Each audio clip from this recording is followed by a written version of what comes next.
significado da parábola do joio e do trigo fala sobre a existência do mal no meio do bem e a definitiva separação entre eles. Na parábola, Jesus disse que o reino dos céus é como um homem que semeou boa semente em seu campo. Mas enquanto todos dormiam, veio seu inimigo e semeou o joio no meio do trigo e foi embora.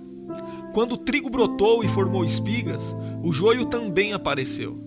Os servos do dono do campo dirigiram-se a ele e disseram: "O senhor não semeou boa semente em seu campo? Então de onde veio o joio?" "Um inimigo fez isso", respondeu ele. Os servos lhe perguntaram: "O senhor quer que vamos retirá-lo?"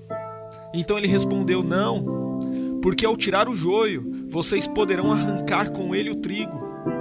Então o dono do campo disse: "Deixem que cresçam juntos até a colheita, o trigo e o joio. Então direi aos encarregados da colheita: juntem primeiro o joio e amarrem-no em feixes para ser queimado. Depois juntem o trigo e guardem-no no meu celeiro." Jesus contou esta parábola num dia em que ele saiu de casa e se assentou à beira do mar da Galileia. Uma grande multidão se reuniu perto dele, e então ele entrou num barco e a multidão ficou em pé na praia, escutando seus ensinamentos.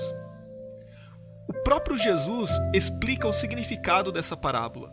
Ele diz que aquele que semeia a boa semente é o Filho do Homem, e portanto ele mesmo. O campo é o mundo. A boa semente são os filhos do reino e o joio são os filhos do maligno.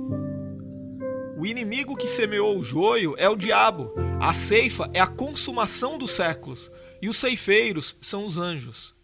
Então, o grande significado dessa parábola, como já dissemos, ensina sobre a realidade da existência do mal entre o bem, mas aponta para o fato de que, no final, o Filho do Homem cuidará, através de seus anjos, de separar os bons dos maus, isto é, os redimidos dos ímpios, os filhos do reino dos filhos do maligno. Os bons entrarão na bem-aventurança eterna ao lado de Deus, enquanto os maus serão lançados num lugar onde haverá choro e ranger de dentes, isto é, o inferno. É importante saber que, apesar de Jesus ter contado esta parábola a uma grande multidão, sua explicação foi dada apenas aos discípulos. Aqui nós podemos pensar em algo muito importante.